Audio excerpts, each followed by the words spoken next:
Sharada jewellers మొట్టమొదటి factory outlet లో long హారాల పండుగ. ఈ ఆఫర్ నవంబర్ 8 నుండి 16 వరకు.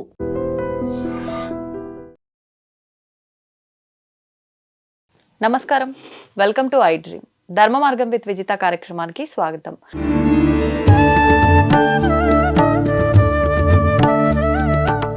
నమస్కారం అండి.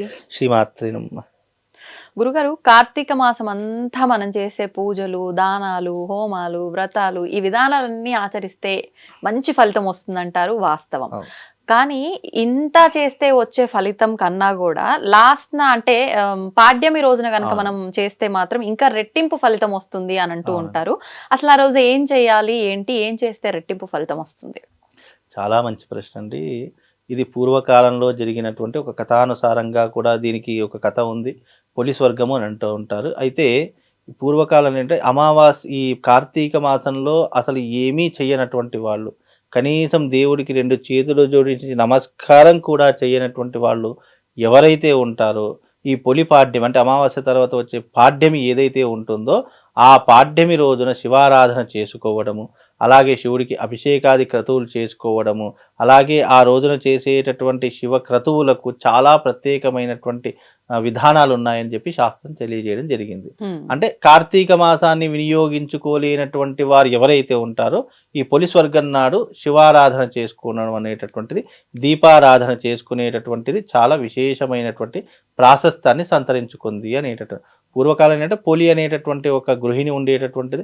ఆమె ఈ కార్తీక మాసంలో చేసేటటువంటి ఏ పని కూడా సరిగ్గా చేయకపోవడం వల్ల ఆమె ఎప్పుడైతే ఈ కార్తీక మాసం అయిన తర్వాత పొలిపాడ్యమి నాడు ఆమె చేసినటువంటి శివారాధన, ఆమె చేసినటువంటి ఆ యొక్క విశేషమైనటువంటి అభిషేకాలు, ఆమె చేసినటువంటి శివుడికి సంబంధించినటువంటి ఎన్నో రకాలైనటువంటి అంశాలు చేసింది కాబట్టి నిరంతరం చేసుకోలేనటువంటి వారు ఎవరైతే ఉంటారో ఈ పొలి స్వర్గం నాడు ఒక్కరోజు చేసుకుంటే ఆ నెల రోజుల యొక్క పుణ్య ఫలితం ఏ రకంగా అమావాస్య రోజు మనం గత వీడియోలో చేసుకున్నామో అదే రకమైనటువంటి తరహా ఈ పాడ్యమి రోజున కూడా చేసుకోవచ్చు అని శాస్త్రము.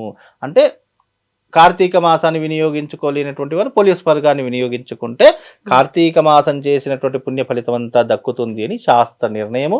అందులోనూ ఈ పోలీస్ వర్గం నాడు చేయవలసింది ఏంటంటే దీనికి ఒక వ్రతకథ లాంటిది కూడా ఉంటుంది. ఆ పోలీస్ వర్గం నాడు దీపారాధన, తులసి కోటకు ఆరాధన, ఆ రోజున శివారాధన, ఆ రోజున విష్ణువు యొక్క ఆరాధన, ఆ రోజున ప్రత్యేకంగా 365 వత్తులు వెలిగించుకునేటటువంటి ఆరాధన, ఇవన్నీ కూడా చేస్తే ఇప్పుడు మామూలుగా కార్తీక పౌర్ణమి వస్తే ఎలాంటి క్రతువులు అయితే చేస్తామో అదే రకములైనటువంటి క్రతువు పోలీస్ వర్గం నాడు చేసుకోవచ్చు అని శాస్త్ర నిర్ణయం. కాబట్టి ఈ రకంగా చేసుకుంటే ఆ శివుడి యొక్క సంపూర్ణమైనటువంటి అనుగ్రహం కలుగుతుంది. అలాంటి విధానాలే పొలి అనేటటువంటి ఒక గృహిణి చేసి అలాంటి శివుడి యొక్క అనుగ్రహం పొందింది అనేటటువంటి కథ ప్రాచుర్యంలో ఉంది. కాబట్టి అందుకే ఈ రోజున ఈ రకమైనటువంటి విధానాలు చేసుకోవచ్చు. అలాగే ఆ పొలి అనేటటువంటి ఆమె శివారాధన చేసుకున్నటువంటి సమయంలో తన అత్తగారు ఏమి చేయించేటటువంటిది కాదట. అందుకే శివారాధన చేసుకోవడానికి ఎన్నో అడ్డంకులు వస్తూ ఉంటాయి. ఆ అడ్డంకులన్నీ దాటుకొని ఈ పొలి స్వర్గం నాడు ఎవరైతే తూచా తప్పకుండా భగవత్ ఆరాధన శివారాధన చేసుకుంటారో వాళ్ళకు తప్పకుండా కైలాస ప్రాప్తితో పాటు ఈ కార్తీక మాస పుణ్య ఫలితం అంతా ఒక్క దానిలోనే లభిస్తుంది. అదే పొలి స్వర్గము. అలాగే ఆ రోజున చేయవలసింది ఏంటి అని అంటే గనక ముఖ్యంగా ఒక అరటి డొప్ప మీద దీపం వెలిగించి పారేటటువంటి నీళ్ళలో కానీ నదిలో కానీ సమర్పించడం అనేటటువంటిది కూడా మనకు ప్రాచుర్యంలో ఉంది. అది పొలి స్వర్గం నాడు చేస్తే ఇంకా విశేషమైనటువంటి పుణ్య ఫలితాలతో పాటు అలాగే ఆ రోజున గంగా స్నాన విధి తప్పకుండా ఆచరణ చేయాలి. అలాగే ఆ రోజున బ్రహ్మ ముహూర్తంలో లేవాలి, ఉపవాస దీక్షతో ఉండాలి, బ్రహ్మచర్యత్యాన్ని పాటించాలి. అలాగే ఆ ఇంట్లో ఆ రోజున తప్పకుండా శివారాధన జరిగి తీరాలి అనేటటువంటిది శాస్త్రవచనం. కాబట్టి ఈ దీపారాధనలు, అలాగే దీపం వదిలేటటువంటి విధానాలు, ఆ రోజున పొలి స్వర్గం అనేటటువంటి విధానాలు ఎవరైతే ఆచరిస్తారో, ఎవరైతే అనుసరిస్తారో ఆ శివుడి యొక్క సంపూర్ణమైనటువంటి అనుగ్రహం వాళ్ళ కుటుంబం మీద కలుగుతుంది. ఇప్పుడు ఆ రోజున అంటే మీరన్న అరటి డొప్పలో దీపాలు నీళ్ళలో వదిలే విధానం కూడా చాలా మంది అంటే నెలంతా చేస్తాం 30 రోజులు పాడ్యము కలిపి 31 వదలాలి అంటుంటారు. ఇది వాస్తవం? వాస్తవం అంటే ఇప్పుడు మనకు రోజు ఇప్పుడు నెలంతా ఏం చేసుకోలేరు కదా, ఒకవేళ చేసుకున్నా సరే మనము పోలీస్ వర్గం నాడు 31 దీపాలు వెలగడం వల్ల ఏమవుతుందంటే నెల యొక్క పుణ్య ఫలితం కలుగుతుంది. అసలు ఏమీ చేసుకోలేదు అలాంటి వారు రోజుకొక దీపం చొప్పున మనకు నెలకు 30 దీపాలు అవుతాయి. ఆ 30 దీపాలతో పాటు పోలీస్ వర్గము అనేటటువంటిది కూడా ఒకటి చేరుతుంది కాబట్టి 31 దీపాలు వెలిగించడం ద్వారా విశేషమైనటువంటి పుణ్య ఫలితం కలుగుతుంది అని శాస్త్రవచనం. ఆ 31 దీపాలు కూడా విశేషంగా మనము పూజ చేసి వదలాలి. మామూలుగా ఏదో దీపం వెలిగించాము వదిలేసాము అనేటటువంటిది కాదు. సంకల్పపూర్వకంగా ఆ దీపాలు నీటిలో వదిలితే దాని యొక్క పుణ్యం పురుషార్థం అనేటటువంటిది కలుగుతుంది. ఆ రోజున చాలా మంది 365 వత్తులు కూడా వెలిగిస్తారు. అంటే ఈ మనకు నెల రోజుల పాటు 31 రోజు ఎలాగైతే అవుతుందో సంవత్సర కాలం మొత్తం దీపాలు కూడా వదిలేసేటటువంటి ఆచారం ఉంటుంది. ఆ రకంగా కూడా చాలా మంది ఆచరిస్తూ ఉంటారు. విశేషంగా ఆ రోజున స్వామివారికి నైవేద్యాది క్రతువులు చాలా మంది వినియోగిస్తూ ఉంటారు. ఇది కూడా అందులో ఒక భాగంగా చేసుకున్నటువంటిదే కాబట్టి ఆ రకంగా 31 దీపాలు వెలిగించడం ఆచారం పద్ధతి అలా ఉంటుందమ్మా. ఇప్పుడు ఈ రోజుతో ఇంకా కార్తీక మాస వ్రత దీక్ష ముగిసినట్టేనా అండి? అంటే నెలంతా నియమాలతో ఉంటారు కదా, ఈ రోజుతో అయిపోయినట్ట, ముందు రోజు అమావాస్యతో అయిపోయినట్ట? అమావాస్యతోనే ముగుస్తుంది. అమావాస్య అయిపోయి మరునాడు తోనే అమావాస్య అయిపోయిందంటే ఇక కార్తీక మాసం ముగిసినట్టే అయిపోతుంది. కాబట్టి కార్తీక మాసం ముగిసింది అంటే ఇక అందరు మళ్ళీ మొదటి జీవితానికే వచ్చేసారు. మద్యము మాంసము అన్నీ తీసుకుని నిజానికి ఏంటి అంటే కనుక మనకు భగవంతుడు ఎందుకు ఇలాంటి పరీక్షలు పెడుతున్నారంటే నెల రోజుల పాటు నువ్వు నీ మనసుని కంట్రోల్ చేసుకున్నావు కదా, అలాగే మధుమాంసాలకు కానీ మద్యానికి కానీ లేదా వ్యసనాలకు కానీ ఇంకా దూరంగా ఉండడం వల్ల నీ జీవితం ఇంకా బాగుంటుంది అనేటటువంటిది అర్థము.